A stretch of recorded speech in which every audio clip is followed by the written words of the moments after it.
must work together towards our shared prosperity and security. India is the world's fastest growing major economy. Trade has flowed between our two continents for centuries. And trade is crucial geopolitical stabilizer and the fundamental source of economic growth. Trade agreements reinforce rules-based economic order and promote shared prosperity. That's why today's free trade agreement is of historic importance, one of the most ambitious agreements ever concluded, creating a market of 2 billion people. In a multipolar world, the European Union and India are working together to grow spheres of shared prosperity. But prosperity does not exist without security. Strengthen our cooperation to better protect our citizens and our shared interests. Working together to counter the full range of security threats we face in the Indo-Pacific, in Europe, and around the world, reaching a new level of strategic trust between us. That is the significance of our agreement on a security and defense partnership. The first such overarching defense and security framework between India and the European Union, and the first step towards even more ambitious cooperation in the future. This brings me to my second message. As the world's largest democracies and champions of multilateralism, the European Union and India share the responsibility to upholding the international law with the United Nations Charter at its core. Earlier this morning, we and Ursula, and President Ursula, had the opportunity to pay tribute to Mahatma Gandhi. And I reflected upon his words, which still hold true today, and I quoted, "Peace will not come out of a clash of arms, but out of justice lived and done by unarmed nations in the face of odds." Our summit reaffirmed our commitment to supporting efforts towards a comprehensive, just and lasting peace in Ukraine, one that fully respects Ukraine's independence, sovereignty, and territorial integrity. This is a key moment. We are supporting all efforts to reach a just and sustainable peace. Ukraine has shown its readiness, including at the cost of difficult compromise. I know, dear Prime Minister, that we can count on you to help creating conditions for peace through dialogue and diplomacy. And this is my final message. Together, we must show leadership on global issues. Cooperation between the European Union and India will help shape a more balanced, resilient, and inclusive global order. Just two examples. I'm proud of the commitments we are making for greater cooperation on clean energy, green transition, and climate resilience. And our collaboration through the Global Gateway and on the India-Middle East-Europe Economic Corridor is decisive for global connectivity.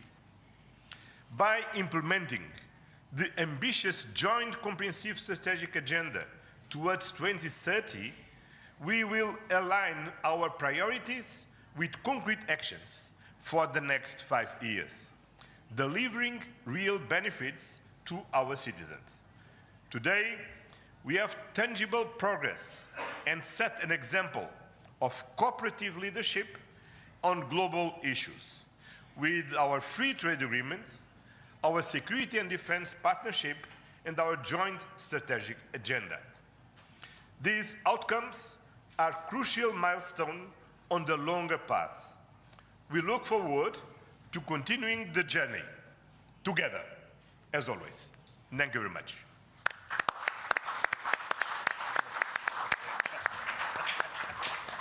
Thank you, sir.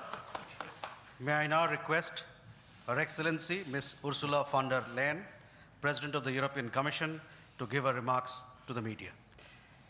Dear Prime Minister Modi, distinguished friend, Antonio, my friend, ministers, especially Shankar and Goyal, Vice President Kallas, Commissioner Šefčovič, Excellencies, friends, thank you very much for the exceptional hospitality we experienced. It was such an honor for us to be your chief guests at the Republic Day yesterday. This is a memory I will carry for a lifetime, because the sense of communion was so powerful. People filled the streets united in pride and joy of belonging to the Indian nation, and rightfully so. India has risen, and Europe is truly glad about it, because when India succeeds, the world is more stable, more prosperous, and more secure, and we all benefit. Prime Minister Modi, dear friend, 1 year ago, the full College of Commissioners came to India. You mentioned it. And this is also a very special memory for me. It showed the seriousness of our intent and the strength of our commitment. Today, we reap the fruits of that commitment with our historic summit. And let me start with trade. Prime Minister, distinguished friend, we did it. We delivered the mother of all deals. We are creating a market of 2 billion people, and this is the tale of two giants, the world's second and fourth largest economies, two giants who choose partnership in a true win-win fashion. A strong message that cooperation is the best answer to global challenges. This trade will integrate further our supply chain and strengthen our joint manufacturing power. It will cut up to 4 billion euros in annual tariffs for exporters of all sizes. And it will create good jobs for millions of workers here in India and in Europe. At the same time, this agreement will build on the natural complementarity of our economies. It brings together Indian skills, services, and scale with Europe's technology, capital, and innovation. It will create levels of growth that neither side can achieve alone. And by combining these strengths, we reduce strategic dependencies at a time when trade is increasingly weaponized. We will discuss this and more at our first EU-India Business Forum later today. I want to offer a special word of thanks to the people who worked so hard to make this day a reality.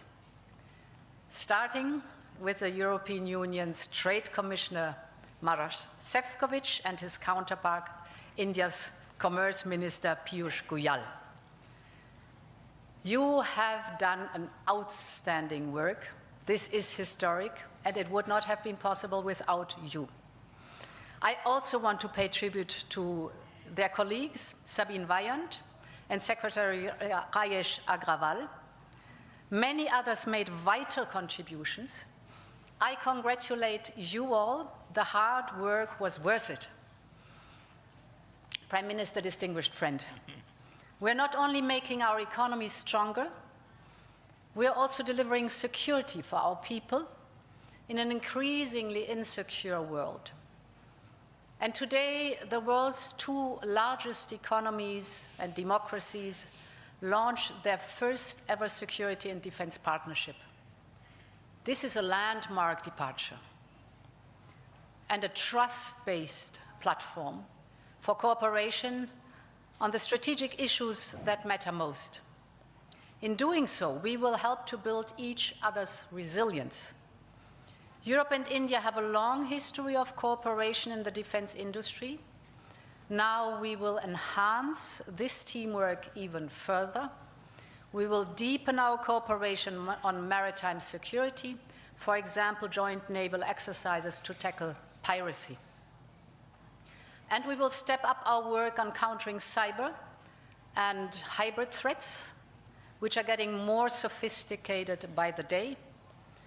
And our partnership includes a dedicated dialogue on space security, from situational awareness to secure connectivity, and stronger cooperation on counterterrorism.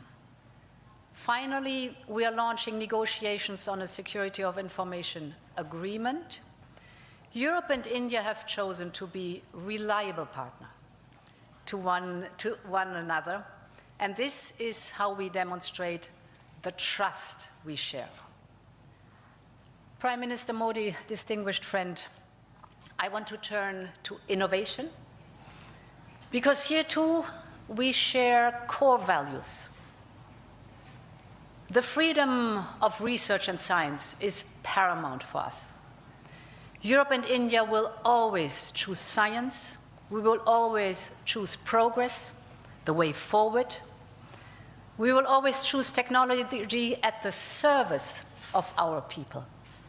It's part of who we are.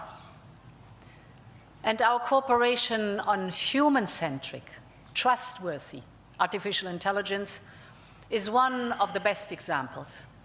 So today I'm glad to announce that we are working on India's association with Horizon Europe. Backed by funding firepower of 100 billion euros, Horizon is the world's largest public research program. And I can't wait for our best talents to get to work to advance health, clean energy, frontier technologies, just to name some. We will set up EU-India innovation hubs. This will help researchers and startups to collaborate on next-generation technology. And we are also launching the EU-India Startup Partnership to boost co-creation and high-potential ventures. Finally, Prime Minister dear Narendra, we both know our greatest wealth are our people. That is why I'm so glad that we are signing an agreement on mobility. We will facilitate the movement of students, researchers, seasonal and highly skilled workers. And this is also why we are launching the first EU Legal Gateway office in India. It will be a one-stop hub to support Indian talent moving to Europe in full alignment with EU member states' needs and policies. This is good for our economies. This is good for the friendship between our people. And this openness benefits us all. As we conclude this 16th summit, let me reflect on another event of deep meaning. 2 weeks ago, India marked Makar Sankranti. It's the beginning of Uttarayan, the sun's northward journey. From darkness to light, from stillness to growth, from what was to what can be. And that is what makes our summit so unique and timely. The time is right for renewal, for fresh momentum, and for opening a new chapter in EU-India friendship. And this is exactly what we have achieved together today. Thank you very much.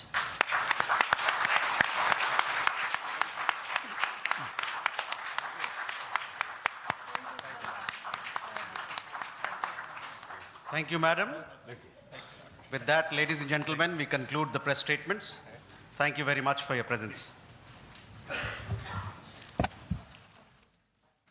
Hyderabad house से प्रधानमंत्री Narendra Modi EU अध्यक्ष और यूरोपीय परिषद के अध्यक्ष एक संवाददाता सम्मेलन को संबोधित कर रहे थे। प्रेस स्टेटमेंट था जिसमें प्रधानमंत्री ने जहां एक तरफ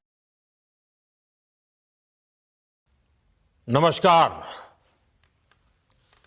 केंद्रीय मंत्रिमंडल के मेरे सहयोगी, गोवा के मुख्यमंत्री, अन्य मंत्रीगण, एम्बेसडर्स, सीईओज, सम्मानित अतिथिगण, अन्य सभी महानुभाव, देवी और सज्जनों, एनर्जी वीक के इस नए एडिशन में गोवा में दुनिया के करीब 125 देशों के प्रतिनिधि